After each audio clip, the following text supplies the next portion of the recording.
5 గ్యారెంటీలు, తెలంగాణలో 6 గ్యారెంటీలతో అధికారాన్ని అందుకున్న కాంగ్రెస్ ఇప్పుడు లోక్సభ ఎన్నికల్లోనూ అదే ఫార్ములా కొనసాగిస్తుంది. ఇప్పటికే మహిళలు 5 గ్యారెంటీలను ప్రకటించిన జాతీయ కాంగ్రెస్ ఇప్పుడు రైతులకు వరాలు ప్రకటించింది. కిసాన్ న్యాయ్ హామీ కింద రైతులకు 5 గ్యారెంటీలను కాంగ్రెస్ అగ్రనేత రాహుల్ గాంధీ ప్రకటించారు. తమ డిమాండ్లను ఆమోదించాలని కేంద్రంపై ఒత్తిడి తెస్తున్న రైతుల ఆందోళన క్రమంలో కాంగ్రెస్ పార్టీ ఈ హామీలను ప్రకటించింది. స్వామినాథన్ కమిటీ సిఫారసుల ప్రకారం ఎంఎస్పీకి చట్టపరమైన హామీ, రైతుల రుణమాఫీకి శాశ్వత వ్యవసాయ రుణమాఫీ కమిషన్, రైతు బీమా పథకం, పంట ఎగుమతి విధానం, వ్యవసాయ వస్తువులపై జీఎస్టీ తొలగించడం వంటి హామీలను అధికారంలోకి రాగానే అమలు చేస్తామని రాహుల్ గాంధీ ప్రకటించారు.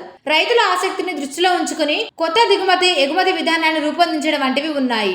దేశంలోని అన్నదాతలందరి సమస్యలను పరిష్కరించేందుకు కాంగ్రెస్ 5 హామీలను మీ ముందుకు తీసుకొచ్చింది. తమ చెమటతో దేశ నేలకు నీరందించే రైతుల జీవితాలను సంతోషం, ఆనందంగా మార్చడమే కాంగ్రెస్ లక్ష్యమని ఈ 5 చారిత్రక నిర్ణయాలు ఆ దిశగా అడుగులు వేస్తాయని రాహుల్ గాంధీ తెలిపారు. అంతకుముందు మహిళలకు గ్యారెంటీలు ప్రకటించారు.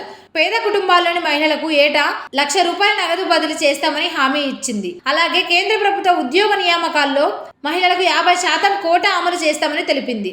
నారీ న్యాయ్ పేరుతో కాంగ్రెస్ అధ్యక్షుడు మల్లికార్జున ఖార్గే బుధవారం 5 హామీలను ప్రకటించారు. కాంగ్రెస్ గ్యారెంటీలంటే శిలాశాసనాలని, ఉత్తుత్తి హామీలు మాత్రం కాదని స్పష్టం చేశారు. సబ్స్క్రైబ్ చేయండి. Please do subscribe to. Please like, share and subscribe to top Telugu TV. Top Telugu TV.